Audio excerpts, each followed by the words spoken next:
Welcome to Who Put This On, Season 4, Episode 13, where we watch Blown Away, Season 1, Episode 1. I'm Chris Lorenz. This is James. This is Brian. Noah Singer. Chihu Max. Thanks, Max. Yep. I guess we kind of started this before we really had anyone with a description up, but... I have something. Okay. Oh, Hey, we also Wikipedia have- description. The Internet Corner present. We do, but we usually start with the description. We do. Our shit's not together today, Our Chris. shit is No. not together. The contestants from the show comprised 10 glass blowers. The winner receives a $60,000 prize and an artist residency at the Corning Museum of Glass. The first season was filmed. Whatever. No, this is not great. Yeah. It's interactive. Let me tell you what this show is. The show is a competition show between glass blowers. So they make art based on a theme. It gets judged, and then the winner or the loser gets kicked off, and maybe the winner wins something. Yeah. And there's an overall winner of the whole show. There you go. So it's a standard competition show On Netflix. on Netflix. Yes. It's almost shocking how by the books it is.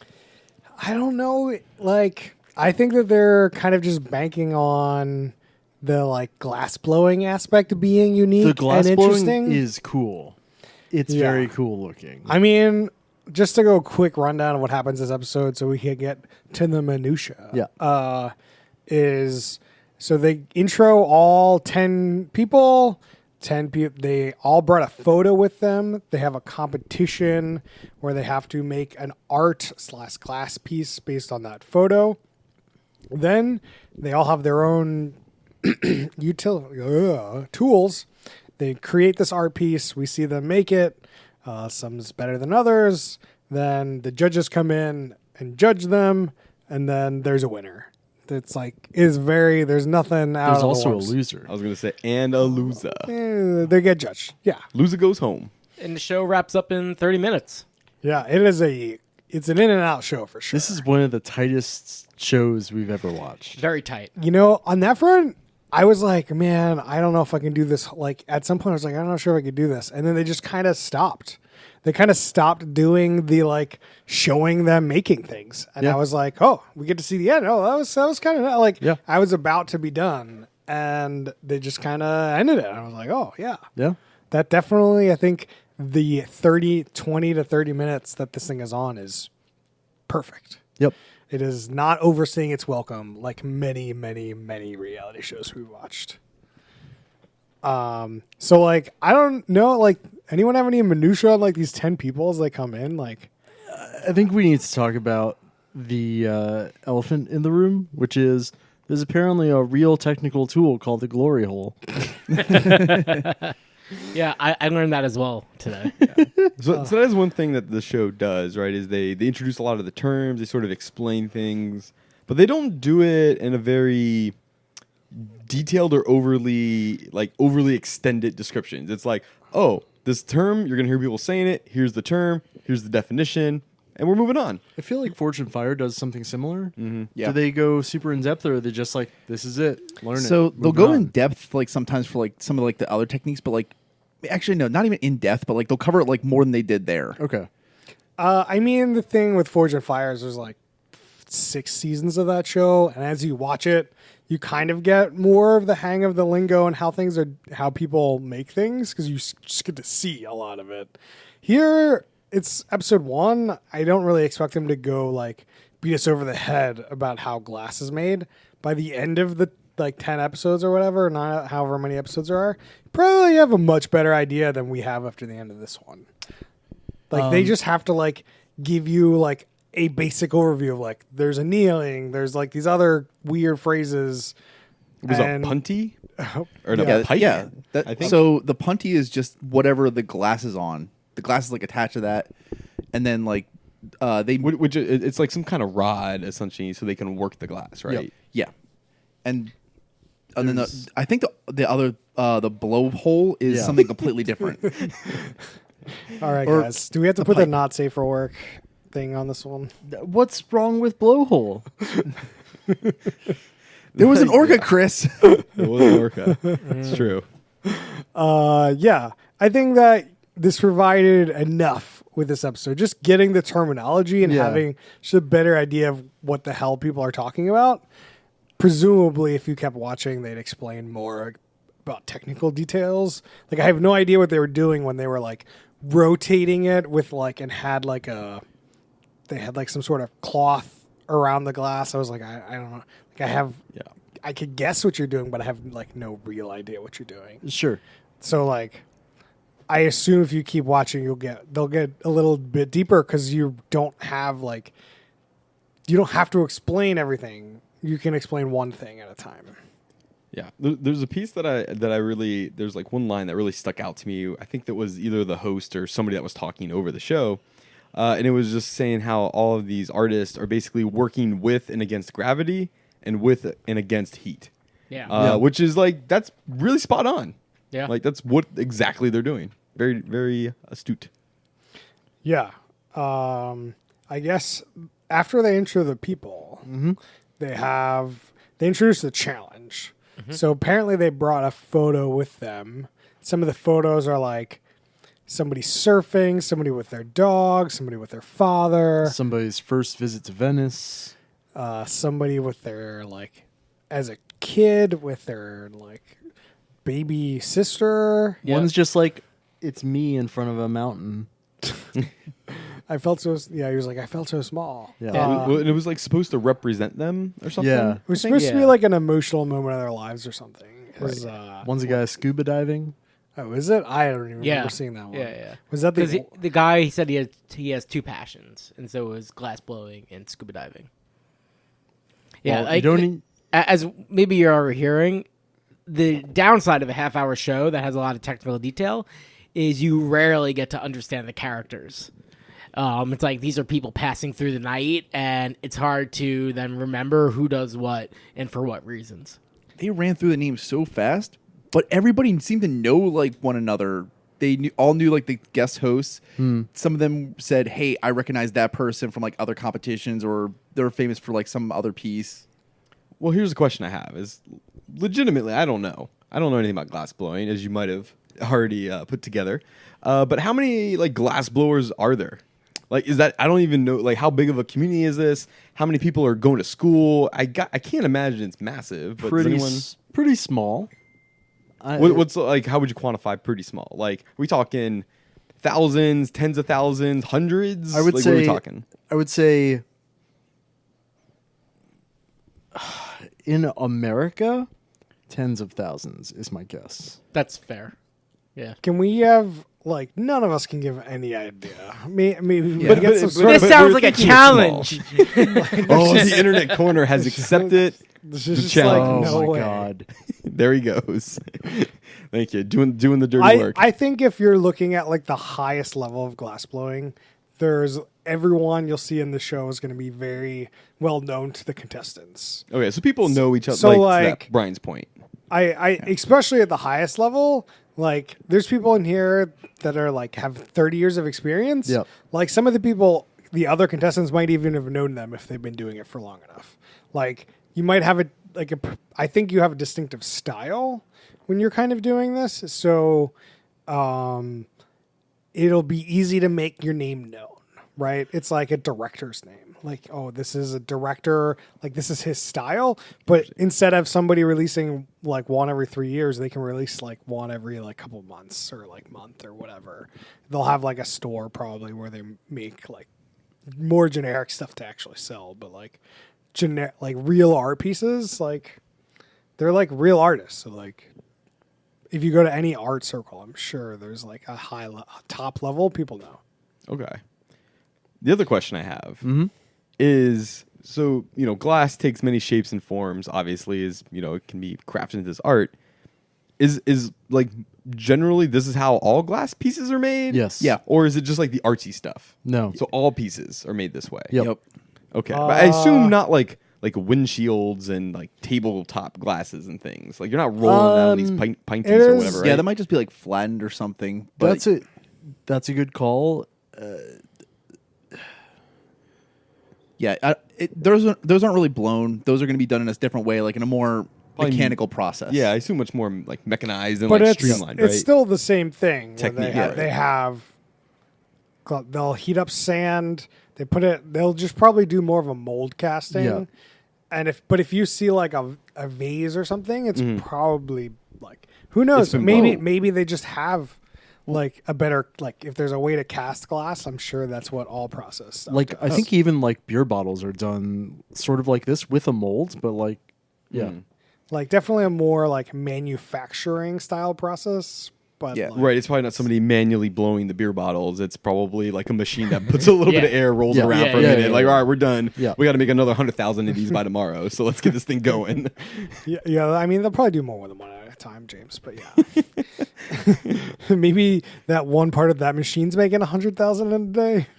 Who knows? Yeah, I can't imagine. But if you go to like a store like Chihuly in Seattle, if you buy anything there, it's definitely going to be hand blown. Probably, like you could probably tell if it's hand blown or not. But like, you're not. Obviously, you're going to have to pay for that because that's, only one person can make one at a time. Getting that premium is it handcrafted or hand blown? Like, what's the I, term? think, here? I feel like it's handcrafted. Well, it's because it is handcrafted, but it's also blown.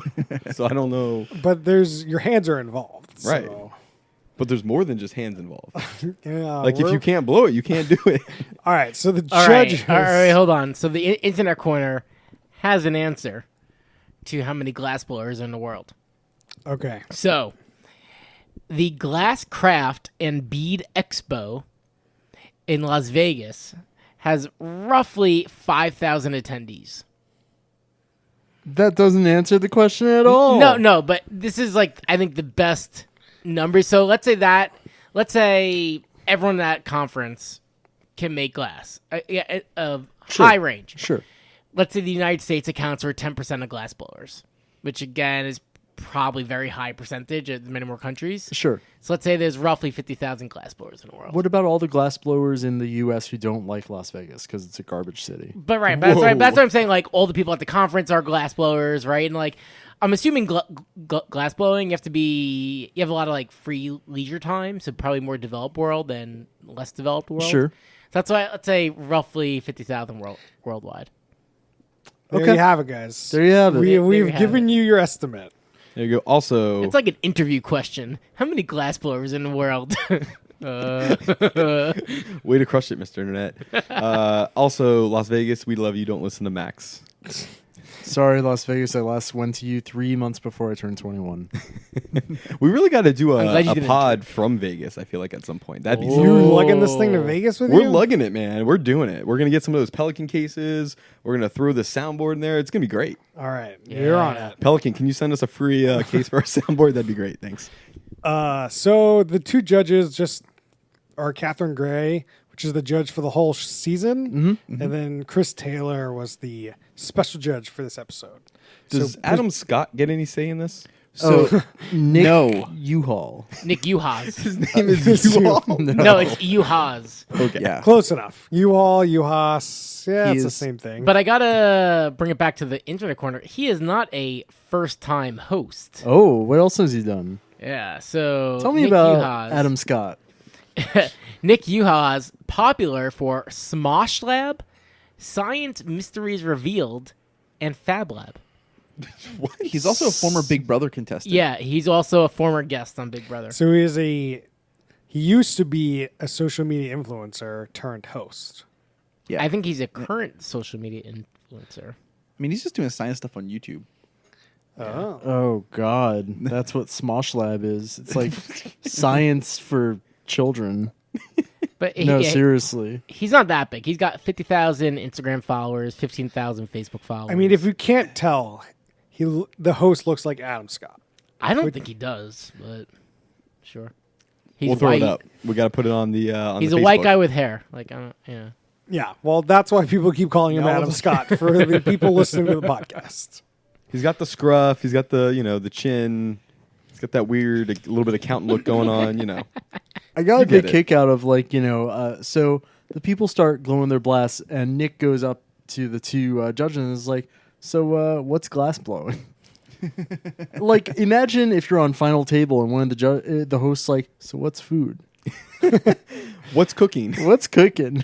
He's supposed to be the audience surrogate, but like, who the hell would ask what glass blowing is? Obviously, like, You're like, we see the photo when you click on the thing, so it's not like you're switching to a channel and this is just popping on.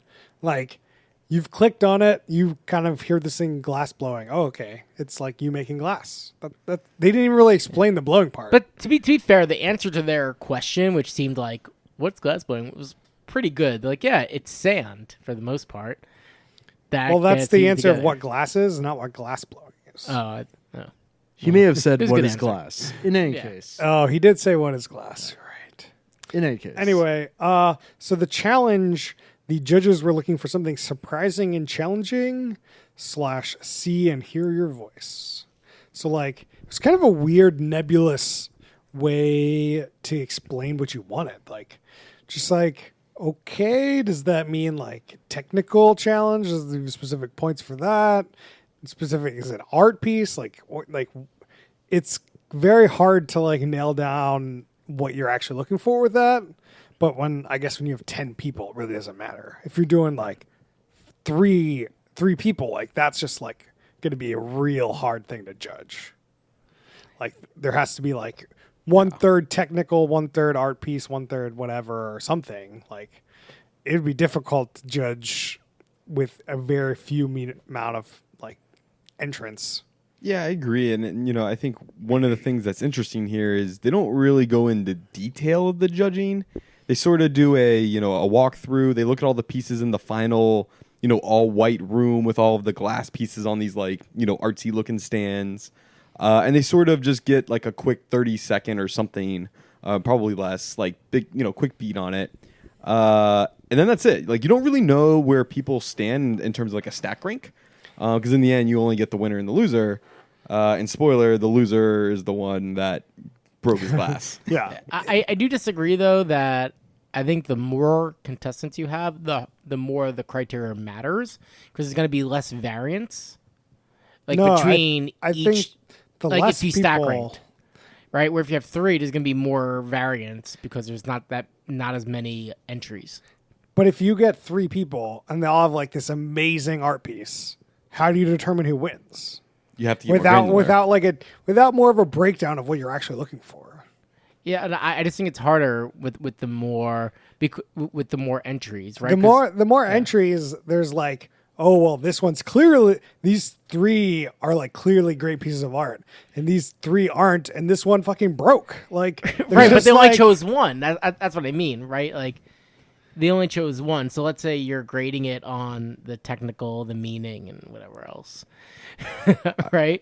Like you need to have clear definitions because there's more that are going to be like strong on one aspect and weak on another. Yeah, but than how I you think, calibrate. like to Chris's point here, I think I agree with him, which is the fewer the people, the fewer the entries, the more granular and detailed you have to be in the differences because there's only 3 pieces, right, in one format versus 10, where it doesn't really matter the difference between second and third. You're just trying to say which one's the best and which one's the worst, and so you don't need as much of a fine grain criteria there. It's actually one of my things with the show, which is going to be the feedback, which is the format I'm not in love with, and I would actually much prefer like the format of Barbecue Pitmasters, where you get 3 people and like you see more of them just focused on it, and then it's next show 3 new people, and then it works it through a bracket system. Like I just kind of personally like that format better. Not every show can be Barbecue Pitmasters presented by Kingsford. I mean that is true. It's Kingston. Whatever. Sean Kingston. Kingston's got a new summer charcoal lineup. Flavor? Yeah, it's just taste of summer. Oh, great. All right. This is wait, Kingston.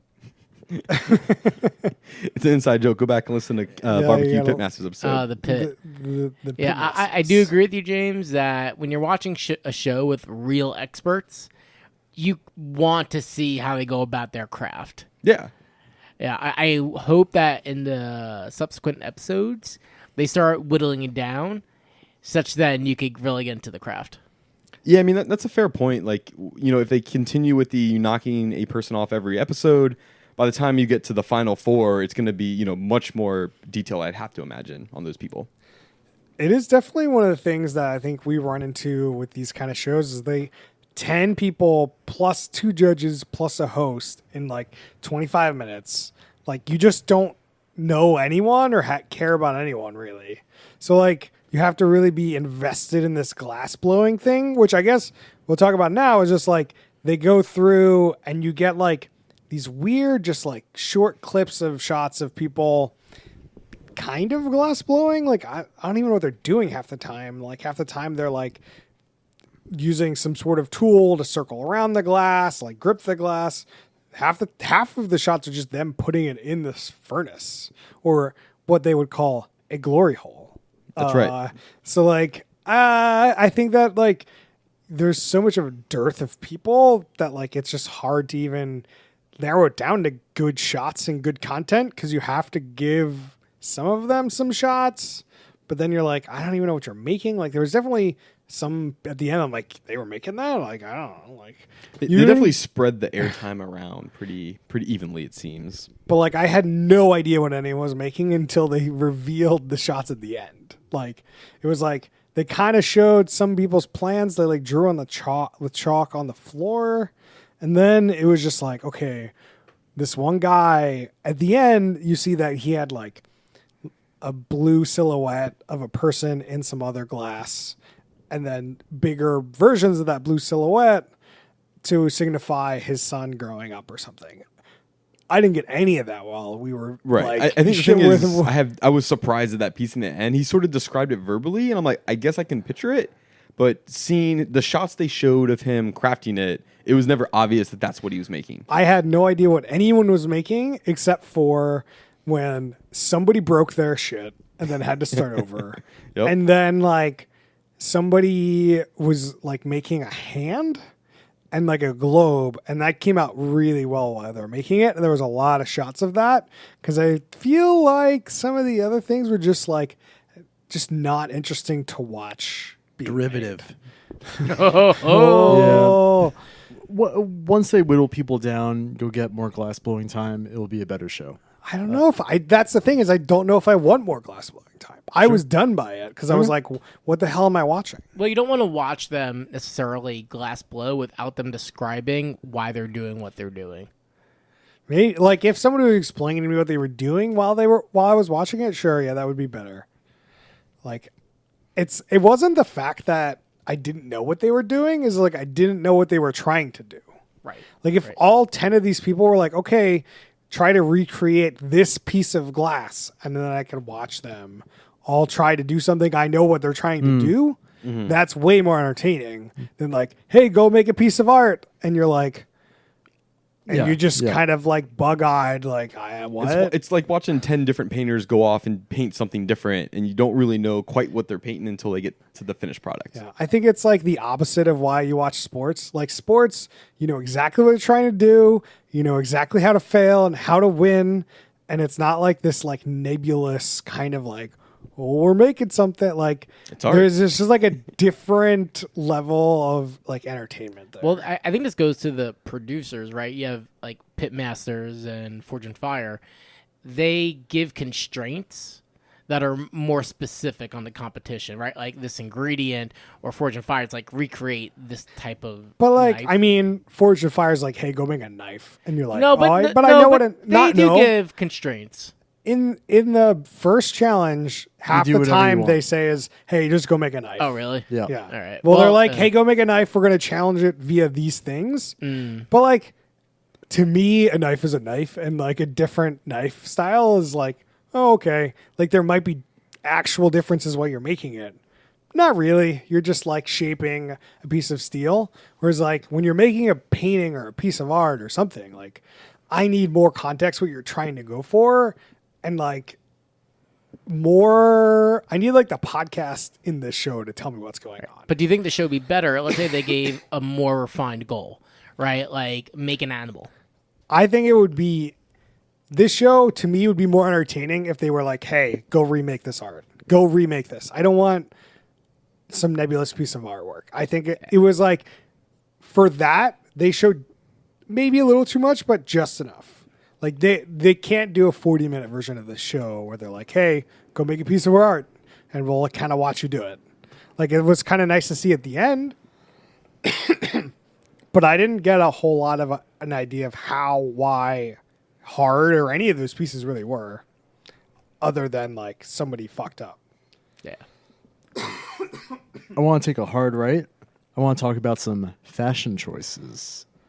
Oh So- yes. So as we're watching the show, we start noticing this one lady is like sweating up a storm, and we're like, "Boy, it's real hot in there."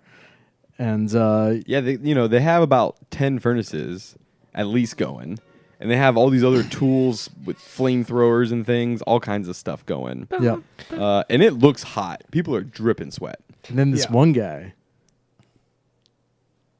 I thought you were going to take it. I don't know where you're going with that at all. No, they just cut to this one guy who has scissors taking off his jeans, turning them into jorts. They are definitely and long jorts, like below the knee jorts. You're like, why even bother? Right. Just You gotta- take 'em off. You got to go to the short shorts. No, you definitely want to do just slightly below the knee. Yeah, but if you're is he ever gonna wear those again? Probably. Yeah. No. Like, these above are- the knee jorts. He that's might some he might wear them on the show again. jorts. I feel like instead you have to like sort of cheese grate or hole it. I don't know. I feel like if you cut your jorts at a reasonable length, that you might wear them again. But like the length that he cut them at, he's almost like a gangster. They're like it looks like they're so much lower. What kind of gangsters you seen that I mean, wearing this? they wear like I- really baggy shorts, like they're really low. They were. I don't. Well, one, I don't weren't think they were that baggy. baggy. I thought No. they were kind They of. were definitely not baggy. They were kind of like, I wouldn't say ultra tight, like skin tight Oh, jeans, they but were they were just- definitely like tighter jeans, They're just regular jeans. and they were, hand cut with scissors. Insane. I really don't. I don't know. I don't know what kind Anyway, of gangsters. skin we're jean seeing. gang. I think that like this being so like Forge and Fire has also had this problem. Had that problem while we were watching it in season 4. Yeah. This is season 1, and there's 10 glory hole furnaces, Oh, yeah, go ahead. and like Forge and Fire only has like 4. I'm not sure what the temperature difference is between like a glory hole and like a steel like knife making furnace, but they're still furnaces Oh, yeah. no matter what. I figured out why it's called a glory hole. Explain it. Because you shouldn't stick your dick in it. Oh. But Man. Internet corner. All right. I guess I love how moving- you just tried to blame that joke on the internet corner when you know it clearly had nothing to do with the it. internet is a clean space. So like at the end, we see these 10 finished products. One person's broke like 15 minutes before the end or something, like really close to the end, where it's just like, shit happens, and we're like, well, that guy's kicked off, and he did. Like, they got an easy out on this one. Oh yeah. Yep. Very easy. I was actually looking forward to that guy's piece because he was the surfing in the wave Yeah. photo guy. Oh. He seemed kind of interesting, and I was curious. He was like bringing in like the turquoise colors and whatnots, and I kind of feel like Never seen episode it. 1 should have been a bye week. Or like dude, I don't nobody. know, there's 10 people. You gotta get some of the people off the show. Like somehow. the first person kicked out is almost a bye week. Like, Yeah, you can't have 2 episodes with 10 people on them. that's true. Like, That's it's just true. we're in and out. He can be on the next season. Like, That's true. It doesn't really matter. Some of the other kind of cool pieces were like, I feel like the hand with the globe came out really well. Yeah. It was like a I was- hand sculpture with like just making kind of the okay gesture with Yeah. the globe between the pointer finger and thumb. Yeah. Very interesting. I thought that it came out really well. Yeah. Like, Yeah. of all of the other pieces, I thought this one looked the most like Impressive. well done, Yeah. most impressive. But like, obviously, I'm not in the room. I can't like walk around. So like, the person that won also looked really intricate, and I don't know how hard that piece was to make. Clearly, it must have been harder, or I like can't even recall like how to it was describe li- the piece. Like it was just like I don't know. It was a So- lacrimarium. Yeah, like the technical difficulty was the guy put a picture behind a piece of glass with water in it, and then the water would emphasize the dog in this, oh, this was the dog photo photograph guy. because the dog was the artist's best friend, and Who had died. who had died. And it seems like being able to actually execute that with glass is incredibly difficult, which is why this guy won.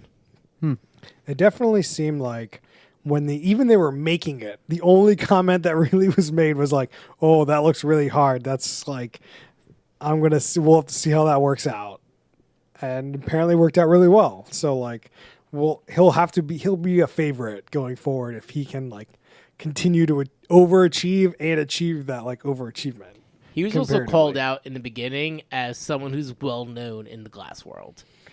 Like there's a few people that are like, yeah, they are the Wayne Gretzky's of glass.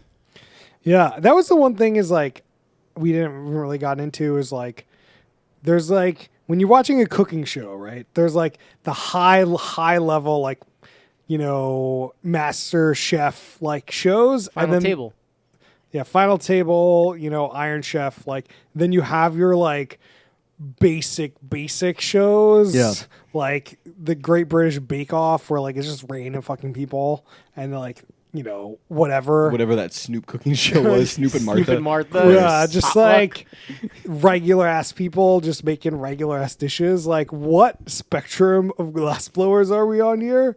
And I feel like we're definitely from like your basic beginners to kind of mid to almost high tier glass blowers here. Like, I think it's the whole def- gamut because the community is so small. It was definitely mid to high. you think Like, the so? person There were with- some people in there that were like 2 years in. No, I think the least was 4 years experience. There's I some think in pretty young general it people was on like this 10 show. years or more. I don't know. There seems some pretty young people on this show. Yeah, but even the guy that was youngest, 22, when they showed his name on screen, they flashed 10 years of experience. He's blowing at 12. a lot of years of glass blowing. Man, he's ready to be a developer. He has like the 15 years of experience at 22. He really is. Yeah. So like some of the any other interesting pieces to really talk about? I believe the show takes place in Wyoming. Not interesting minutia, interesting glass pieces at the end. I thought that was pretty interesting. There is. Not The that it's interactive not one. interesting. The interactive one. Yeah. Oh yeah, we gotta talk about that. So there was one piece which is like a dual breath piece where two people would be on both sides of the piece and blow into it. And I think it was- yeah. or shared breath. shared yeah. breath. And God, why did they do that? It was just so weird.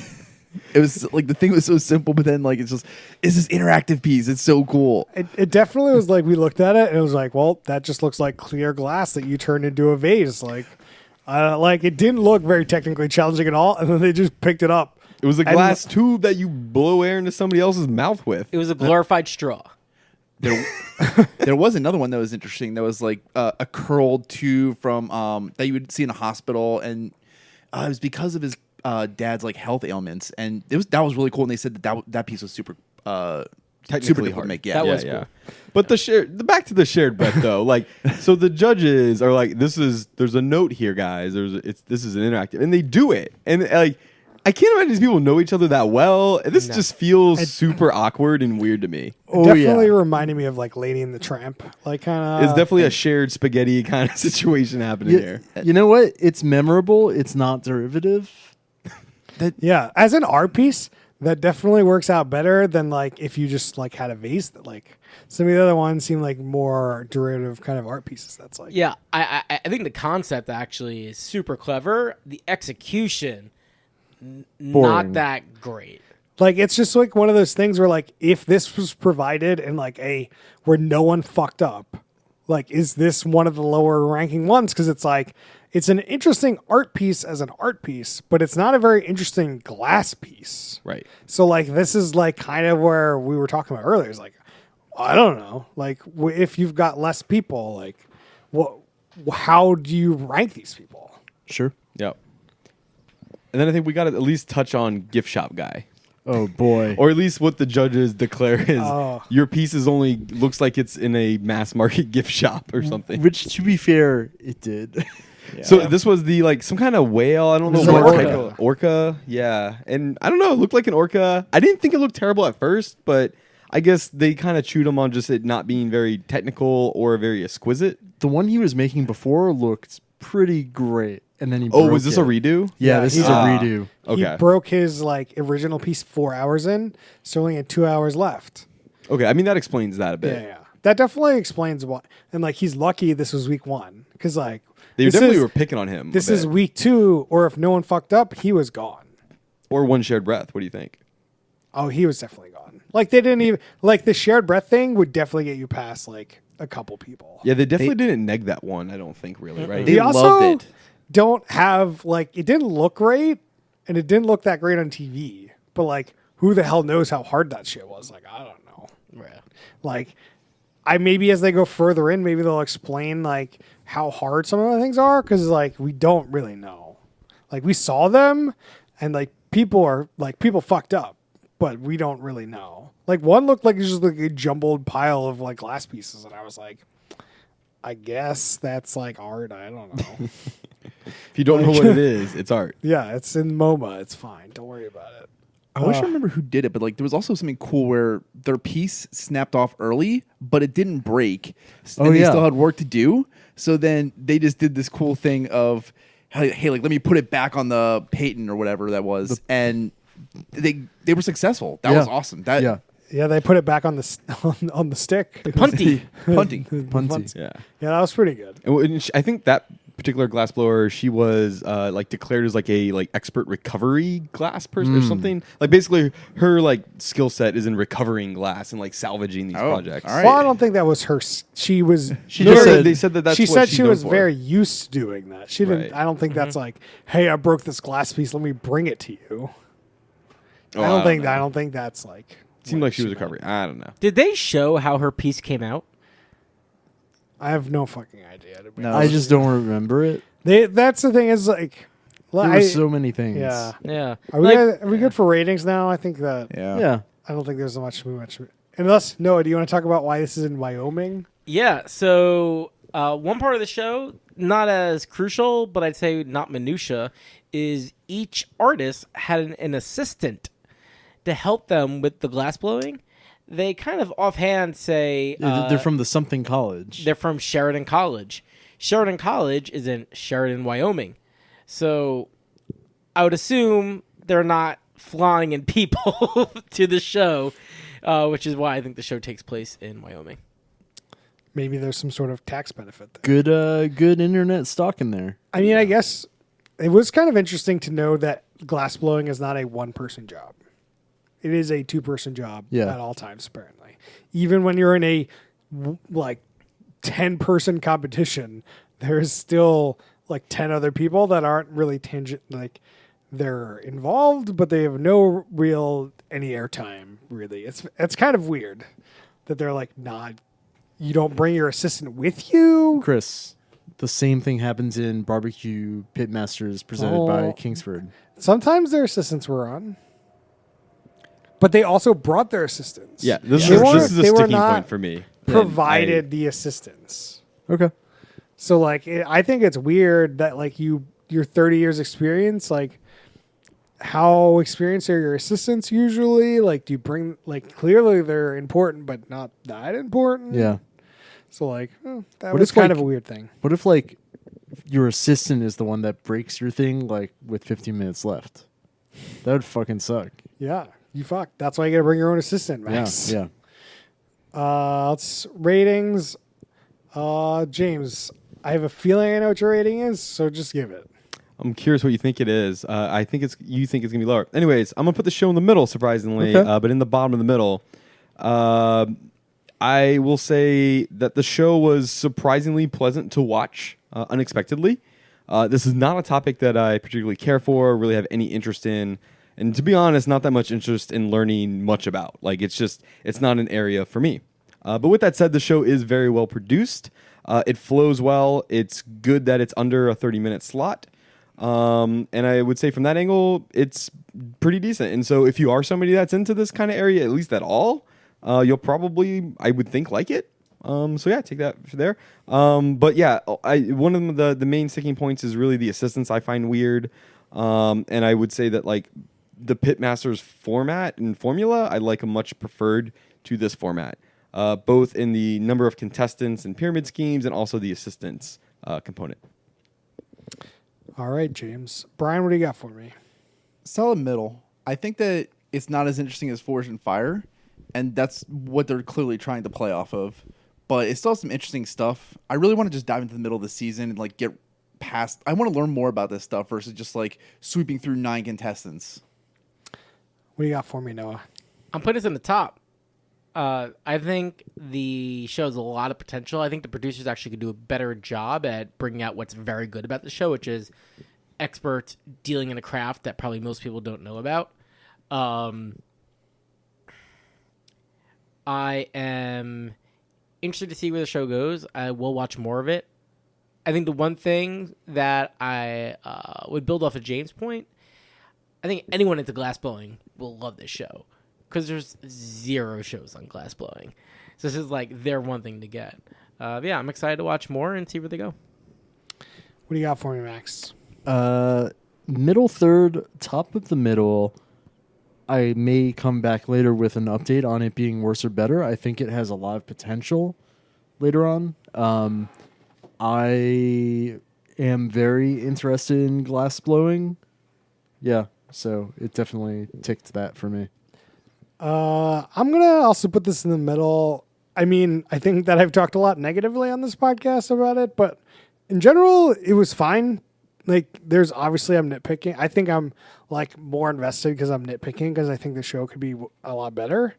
I think that the 10 people, they're like not enough. Yeah, I think the number of people is really the main detriment to this whole show. Like, I want to know what they're doing, what they're trying to do. Do they fuck up? Like, I need to know.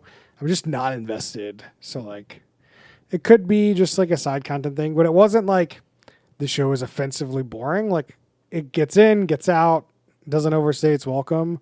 Or it might be a bottom third because it really hasn't really caught my interest all that well. You know, I think glassblowing is an interesting topic. Like, seems really hard, seems like very delicate, and seems like a 6-hour build would be kind of interesting, but it just, I don't know, it's kind of meh. So right in the middle is So your final. it's in the middle. It's top third. Or it's middle third. Sorry. So it's definitely worth a watch. And you know, if like the end of the season is better, just like watch the last like half of the season might be the best outcome here because you cut the riffraff out and you cut the show down to what you really want to watch. So This reminds me, we need to watch Making It at some point. sure, add it to the queue. Okay. Put it in the queue. James, Yes, sir. have you been watching more Instant Hotel? I have. But I couldn't tell you the last episode. I feel Have like. you met the Ooh. second group of people? He has. He did last week. No. He hadn't No, started. I don't think I have. I think that we talked about it, and I had watched the end of the first group, Yeah. and I saw that, and then I have not actually seen any more. But that is a good reminder that I will return to. Yeah. That would be we've got no update for Instant Hotel then. I'm sorry. I have some homework to do. I will get on that. So I finished the season of Married at First Sight that I was watching. Oh, Did it get better? It stayed about. It was like I have a weird thing with this show. I think it is entertaining, but they drag and they have to make it seem like these people. Like, so at the end, there has to be tension whether they're going to stay together or not. So then there's towards the last half of the season, they have to really start like peppering in like things to make that tension be there.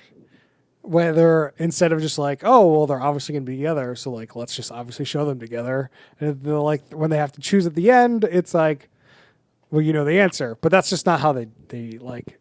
This is not how the producers cut the show, and it really affects like how like interesting the show is. I think because they like manufacture a lot of drama, whether it's there or not, to make it seem like they're going to break up. But then they're so gonna just stay trying to together. keep you on the edge essentially, so you don't kind of know. Yeah, Or so no, they're trying to actually manipulate it. they're is the trying to thing. manipulate it so that it looks like there's a lot more tension than I think there actually is. Right. I mean, there's definitely like a big decision that they're quote unquote big decision because they're married. They're like officially married. So like they could stay together after the show and just like, oh, well, I think it could work out. And then 6 months, like a couple months be like, it's just not. And like, let's get divorced. Like you get divorced at any point in time, but they make like a big deal at like this like 3-month mark to be like, okay, you got to decide if you're going to stay together or get divorced. I'm like, You can decide any you point. decide that any day you want. Like other than like you've signed up for this TV show, so like they're going to be in your life for like 10 weeks or whatever. No matter Is what. there part of being on the show that requires you to at least stay physically together, maybe not like legally, but like physically together for the 3 months after the show? No. So I've seen 3 seasons of the show so far. So this last season, I watched season 4. So somebody broke up right after the honeymoon, almost pretty much during the honeymoon. They kind of broke up and like they got back and the show had like this emergency thing where they were like, They had to bring do in you Chris want Harrison. they explain brought in one of the situation. judges and they were like, yo, what's going on? Are you guys gonna get divorced now or what? And they're like, yeah. And they dragged that out for a while, but they're not out of the show. That's so weird. They're like, they kept talking to the one guy. The guy was like, can't believe she just gave up like that. I can't believe it. I'm so depressed. Like, what's going on? And it's like him and his friends talking about like, you met her. He met his mom. Like, the woman was kind of like, was not really in it that much, but she was still in it. Yeah, I think I remember you telling So, me. like, yeah. This 10 weeks, you've signed a contract. You're going to be on the show for 10 weeks. Whether you break up or not in the middle of that is definitely a little questionable. One person, like, she moved out, but then she moved back in. Like, the Surprising. guy yelled out in anger at some point that I'm not even attracted to you. So she moved out because of it. And I'm like, oh man, that seems like that's Dunzo. Definitely. Yeah. Not Dunzo? Not Dunzo. What? The season ends with 2 people together and the one person, already done. So like obviously they're not getting back together. How does this season sort of compare to others, do you think? Are they all sort of similar, just different people? Is there like anything that really stands There's out? not really anything different. Like I think that the producing editing isn't great as I've been talking about, but like it is just like this nuts thing and kind of like is an interesting ordeal for these people to deal with. So it's definitely compelling television. I wish they would just like be tighter about it. Like it's like a 13 episode show and I'm just like halfway through they're like manufacturing stuff, repeating stuff. I'm just like, why are you Just wrap it up. just like moving along? Like this show, like we're moving it along. So are you going to keep watching it? Are you done? Every a little once in a break, while, I'll it watch comes a around. season. It's like Okay. it's just what happens. It was for context, it was my number 1 show for like season 1 or whatever. So So I gotta add on. This is gonna throw back a little bit. I did watch the second half of Instant Hotel season 1. yeah, well, James hasn't watched it. We can't talk about it. Just give us a good or not good. More of the same. Okay. I Okay. got We'll break it down in a future The episode. only thing I'll add on, there's no spoilers here. There are more reality show like hammers in the second group. Yeah. Yeah. Well, that's why I was hoping that he Yeah. We'll get James into had it. I'll at watch a least couple. met the second group of people so we could at least talk about it. Yeah. Should I just like fast forward to the second part? You will like the second part more than the first part. Okay. But I wouldn't say the first part is like not watchable. Oh wait, Chris, did you watch the second part? Yeah. Oh. We're going to talk about it at a future time. All right, Yeah, we're moving it's on. okay. I have a surprising update. I watched more Selling Sunset. Nah, just Yeah. kidding. Who would do that? Who would do that? Got him. I was literally flabbergasted when you said that. I was like, my jaw dropped. I was like, what? So I want to just know, are we going to get into the Hobbs and Shaw I think- discussion now or in a future pod? I think that for our final update here, we should talk about Hobbs and Shaw. Okay. I do have some news. Okay, so everyone here has seen it, right? Or no, you haven't seen it. I have not. I haven't, but I haven't seen care. it. I might just like take off and let you guys do your thing. I think we can go. we're not going to go spoil. Let's not Okay. spoil Let's do it. a no spoilers quick light update. Okay. Yeah, that seems reasonable. We don't need to spoil it. Because I think one of the pieces that I want to get into is, so this was, we convinced Chris and Rob to, as their first 4DX movie experience, see it in see Hobbs and Shaw in 4DX. What is 40X For stand for dicks. Oh boy. So we have teed up the 40X. That is, if you don't know, it's this thing Regal is doing, and perhaps other movie chains as well. the Regal in downtown Seattle has added this thing, which I like to basically refer to as you're going on a Disney World style ride for a movie. mean, It's an increased cost. It's probably at least double the normal ticket prices. But I really do frame it as a ride. And so with that, what is your reaction to that piece? Well, let me explain it a little bit more. So it's like if you had 2D flat was a regular movie, 3D you have the glasses. The 4D quote unquote is like they add other like physical elements like wind, water. They have like moving chair, just like literally was a Disney World ride. So 4DX I think could work if. So, spoiler, I didn't like it for this movie, but I liked everything but the moving chair piece. And I think that was just because it was too jarring in this movie. Like, there's a lot of action, and they felt like a real need to, like, just kind of jerk your chair around in not a good manner. So, I don't know if it's like whoever set it up didn't have as much of a jarring chair. Like, I don't know where the like limit where that came from, but overall, like honestly, I thought the action was terrible. And then I was like, after the movie, I'm like, maybe that was just because that chair was bothering me the whole time that was happening. So that kind of is why I didn't like it.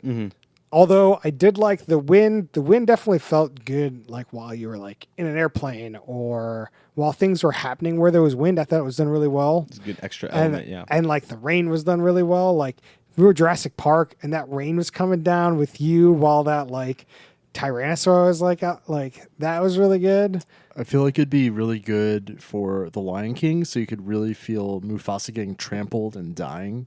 You would think that. I saw Lion King in 4DX.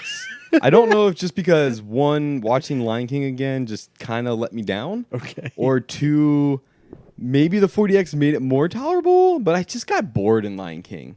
So I don't want to totally derail on that, but like to that, I don't know that it was not worth it to see Lion King for me. I agree. I mean, Lion King, I got bored as well, but the 4DX just made it more pleasurable. Like they put in scents during the movie to make it smell what I imagine the Serengeti smells like, and like the occasional spritz of water just got you more in tune to a movie that was just hard to keep awake in. And so to Chris's thing for this with the action, right? Because we also saw John Wick. So this is the third movie some of us Potters have seen in 4DX. Some of us are blowing way too much money on this. Yeah, it's, I do question how is this designed, or like how do they know how to configure it? And I wonder, with something like surround sound, right? That's part of the movie track. There are people that make the movie that will have a unique or will have that experience be the same in most of the theaters, right? If it's certified. For 4DX, I don't know like who's making that. Is it sort of like a laser dome, controller person, or is it like part of the movie? And I don't know.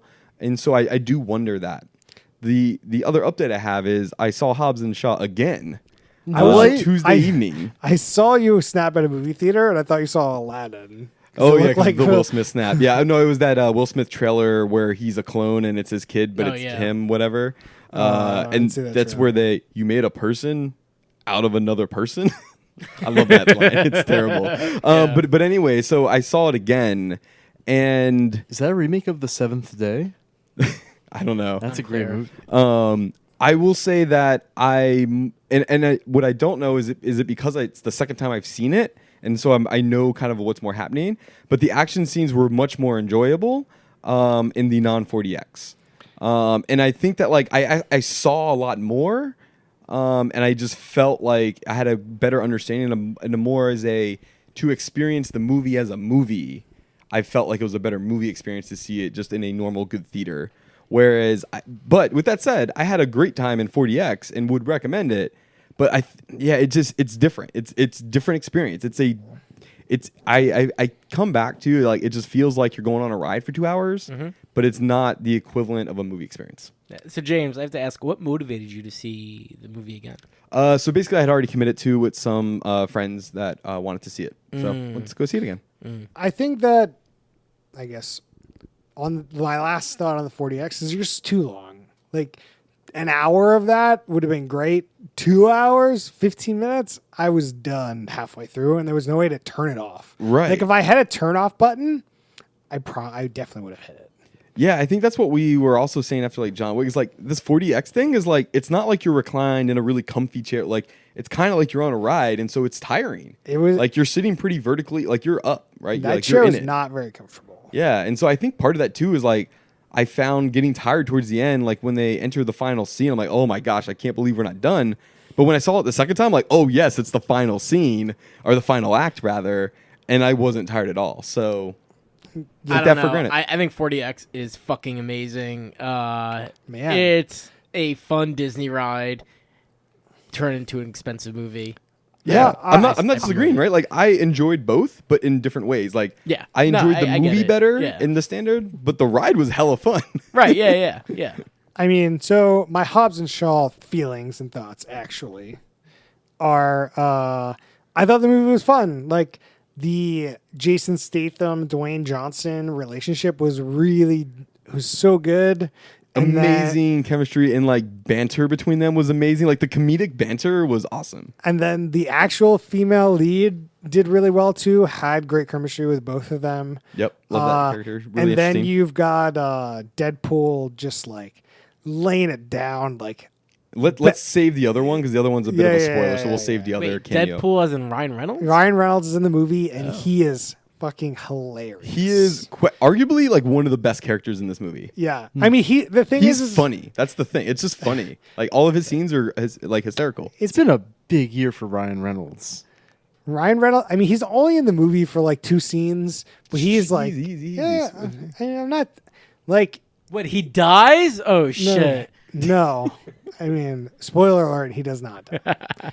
But maybe. Who But knows? maybe. But like he is stealing those scenes so hard. Like he definitely overshadows the other cameo in the movie Yeah. for me, at least. But Please don't spoil the other So cameo. I would definitely recommend it, but I definitely would say do not see it in 4DX. Oh, the other thing for anyone that is going to go see it, there are 3 post-credit scenes. So if you care about that kind of Ooh. thing, you have to stick around to the very, very end. Yeah. At the end of the very end of the trailers, once the music's done and all The that. third one Good is tip. nuts. I can't believe they have that last one. But yeah, I think that's it for us this week. Unless Max is looking at me like he has something to say. How do you guys feel about hashtag Justice for Han? I'm over it. Whatever. I mean, I do think they should do something. I would be appreciative. Sure. But like, I don't think Shaw will be. I don't think he'll be back in the regular Fast and Furious franchise. He is not unless- listed on the cast for Fast 9. Yeah, May but 2020. unless they like continue it past what they've said, I really don't think they're coming back. Ooh, I also have a random other Fast and Furious thing. Michelle Rodriguez says she would not sign up for 9 unless one of the screenwriters was female. So they did that, and now she's in. Yeah, they've claimed they're only making 9 or 10. So yeah, hold your breath on that one. Sure. I feel like Hobbs and Shaw are just on their own franchise now. They'll just make a Hobbs and Shaw sequel.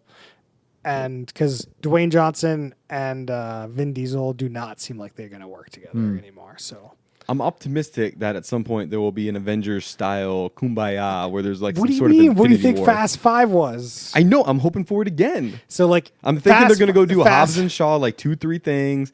There's going to be the Fast 9 and 10, whatever, with Vin and crew. And then, in a couple of years, we're going to bring it back and there's some kind of end game. So it's like Avengers is Fast 5. Yeah. And then like It's like Avengers 1. and like Infinity War you want in like 12-13. Yeah. Okay. Followed abruptly by Endgame. Yeah. Some sort of 2-parter. Okay. All right. That's it for us this week. You can find us on Facebook.com/HoopWithUsOn. You can find us on Twitter @HoopWithUsOn. You can email us questions and suggestions at HoopWithUsOn@gmail.com. And we'll see you guys next time.